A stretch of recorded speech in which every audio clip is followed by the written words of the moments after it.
Welcome to Mindless Entertainment. My name is Jesse Milestone, and yes, Aquaman is not only the best movie of 2018 by a far margin, but probably the best movie ever made. I saw it last night with Anna, that Star Wars girl, and I'm pretty sure she'd agree with me. I mean, come on, first of all, this movie definitely hit its stride with humor. I mean, we were cracking up the entire time. Though now that I think about it, I think most of those moments were not supposed to be funny. But they were. Really, the actual honest inclusion of humor in the movie pretty much centered on Jason Momoa delivering these sort of like really casual, flippant lines in the middle of grave danger, or either leaning into the stereotype of his gruff antisocial self, or doing something completely counter to the stereotype of his gruff antisocial self. So, I mean, they were like, some of them worked, some of them didn't. But some of them worked. There are times watching this film where you might be confused and think that you're watching a John Woo action film. Yes, there are that many random explosions and random slow-mo moments within fights and explosions. But to my knowledge, John Woo had nothing to do with this production. But I digress. You're all probably wondering before we get into this, are there going to be spoilers in this review? And the reality is, the only spoiler for this movie is that there are no spoilers for this movie. Absolutely nothing shocking or remotely surprising happens, except for the surprise of, oh wait, how did those two characters get from here all the way over there with no discernible way or reason? That's about it. This movie had everything in it. I mean, everything. It had a little bit of Lord of the Rings, it had a little bit of Harry Potter, had a little bit of Gladiator. I actually think even some of the underwater vehicles seemed like they took influence from the Disney Atlantis movie. So there's that. Everything, absolutely everything. Cheap plot devices, transitions that made absolutely no sense. I actually think, like, when you look at the way they shot it, I think the script was written sequentially, and then they went ahead and in the editing room somewhere in post-production, they're like, what if we told this like with a series of flashbacks to make it cool and break up the narrative a little bit? And they'd throw in they would like get into a piece of the narrative and realize, oh, they're talking about something we haven't explained yet, and then immediately go to a flashback after that explained the thing they just referenced. So you're really confused, and then you're like, oh, why didn't I just see this at the beginning of the movie? I don't know. Why didn't we just take 15 minutes to let little baby Aquaman grow up into big manly Aquaman? I don't know. You might be asking yourself at this juncture, but Jesse, these all sound like critical things, and you said this was the best movie ever made. I know, no movie's perfect. Every movie has its flaws. So, like I said, right, so that out of the way, the things that are incredible at this movie. Jason Momoa's abs. It's honestly a miracle that I remember anything about this film. That's how good. Okay, this is my testament. This is how you know that this film was off the chains, incredible, best movie ever, because I remember things in it other than Jason Momoa's abs. That's right. Like, the incredible CGI work. Not so great on making the sharks look like real sharks, but some very beautiful sea creatures floating around everywhere, some really cool underwater shots, and beyond all of that, these great underwater massive seascapes full of colors. Ooh, Avatar, there's another one they stole from, I forgot. A lot of glowy shit. In addition to all of these really beautiful, majestic seascapes, honestly, the most impressive piece of CGI in the whole film was the anti-aging they did on Willem Dafoe.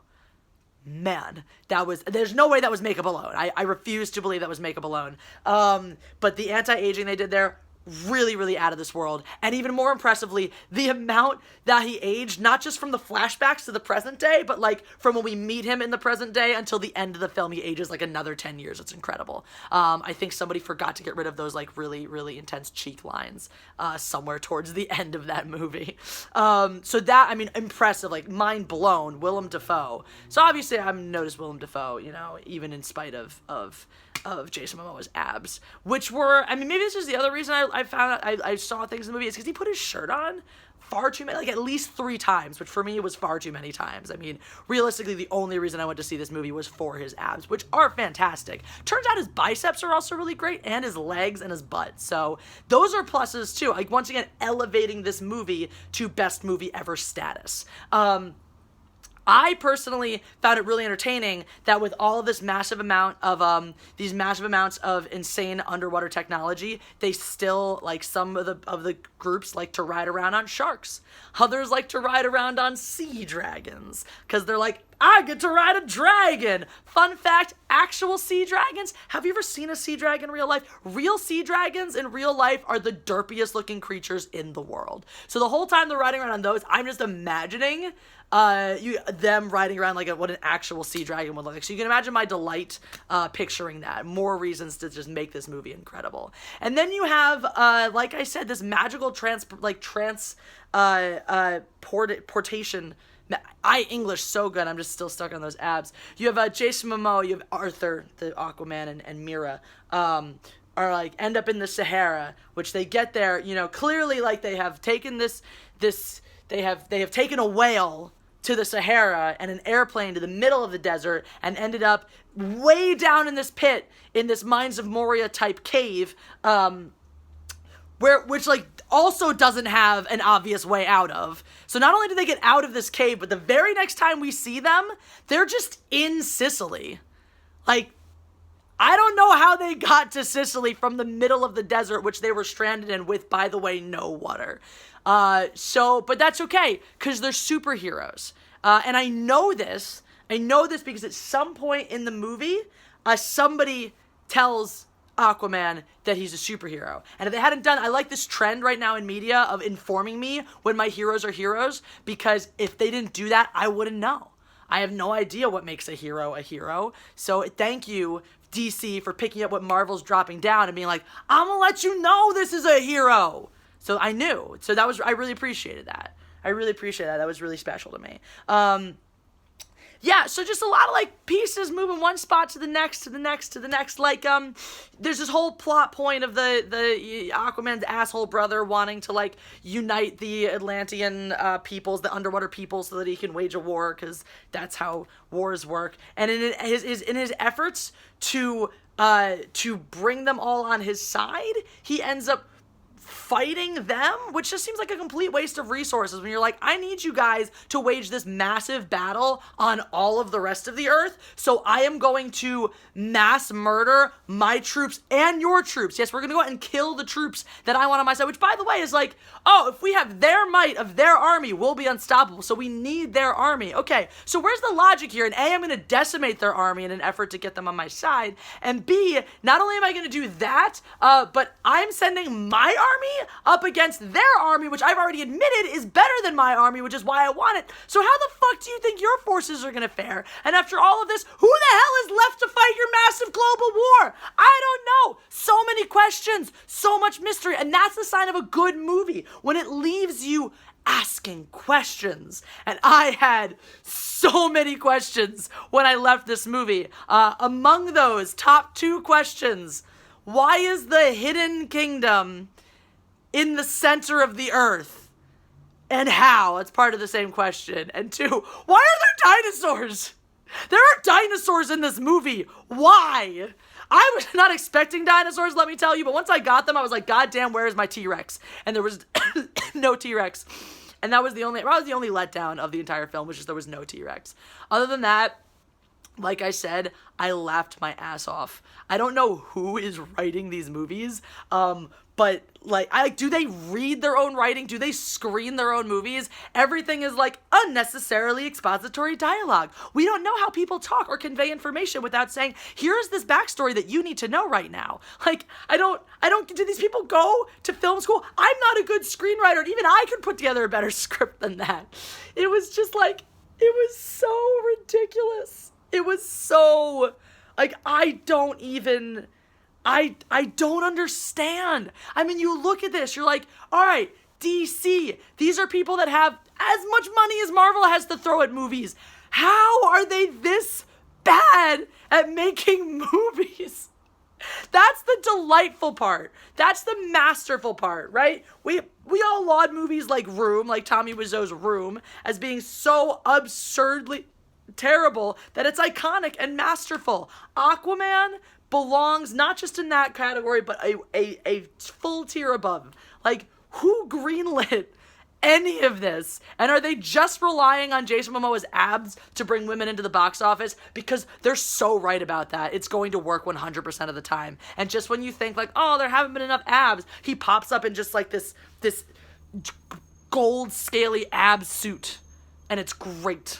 It's just absolutely, I mean, words cannot describe. I don't even know if I can ever see this movie again. It was that good. It was so good. It's got to be like a one time, because no other time is ever going to be as great as that first viewing, as that first moment where you realize that there are dinosaurs in Aquaman. I mean, nothing will compare to that realization. I enjoyed myself so thoroughly. I can't, I mean, from the moment that Black Mantis pops up and lets everyone know that we can call him Black Manta, or sorry, Black Manta, if we want to. He's just like, hey, you can call me Black Manta. Like, why? Why should I call? I mean, I get your whole grandfather was Manta and you're black, so you want everyone to know that it's not just the suit, that it's the skin color too. Okay, cool, but like, really? I guess that's his way of introducing himself, you know. I would just be like, hi, I'm Black Manta, what's up? You know, because they never exchanged names before, back when he met Arthur, Aquaman, you know, in the beginning of the movie. So you could have just pretended that was your name the whole time and played it off like, hey, what's up, I'm Black Manta. How's it going? Instead of being like, you may call me Black Manta. Oh, side note, other best part of the movie, best like little side thing in the movie. So unless you're royal and you're a fish person, a sea person, you can't breathe on land. You can only breathe water. So there's a bit where he's into like little soldiers in his aqua suit, and the face mask gets broken, and he's like, oh my god, and he has to figure out a way to breathe. So he sticks his face in a toilet. No discernible way to get from said toilet back to said ocean. So as far as I'm concerned, he's still there. Like, right now, that man is just still, you know, in the Aquaverse, in the DC universe, that man is still just sitting with his face in a toilet in Sicily. So there's that. There was also the giant rock that fell on some guy's legs, and he was like, ow, help! And so Aquaman just lifts up the rocks, and he's just fine. No crush injury. Those legs are totes fine. He was just trapped, that's all. And when he said, ow, what he meant was, please help, I'm scared, you know? That was it. So, that's everything you need to know about Aquaman, with probably some incredible slow motion explosions that I'm forgetting to tell you about. But I mean, it's really like, it's fantastic. It's like, just, it's the best thing you could do for yourself, is just go see that movie. I mean, if you're a woman, obviously go see that movie. And if you're, either way, if someone could explain to me why Mira's underwater like sea fighting outfit involves heels, that would be great, because I'm still mystified. Like I said, leaving with more questions than answers. So if you want to see the movie of the year, guys, that's Aquaman. Do it. Do it. I should be surprised at how absolutely atrocious it was, but I'm not. Instead, I'm delighted. Instead, I've got exactly what I expected, and I could not be more delighted. It was, I mean, that's the word. That's the word I'm going to use for this movie. Delightful. So, go see Aquaman. You won't regret it, or you might, but hopefully you won't. If you go see it drunk, you definitely won't regret it. If you go see it impaired in other ways, you probably also won't regret it. If you go see it and use it as an excuse to nap, you probably also won't regret it. So either way, have fun seeing Aquaman right now, immediately. Just go do it. Just turn off this video and go right now. Or you could like this video and get more very, very honest and logical reviews of movies from me all the time, forever. So that's it. Bye.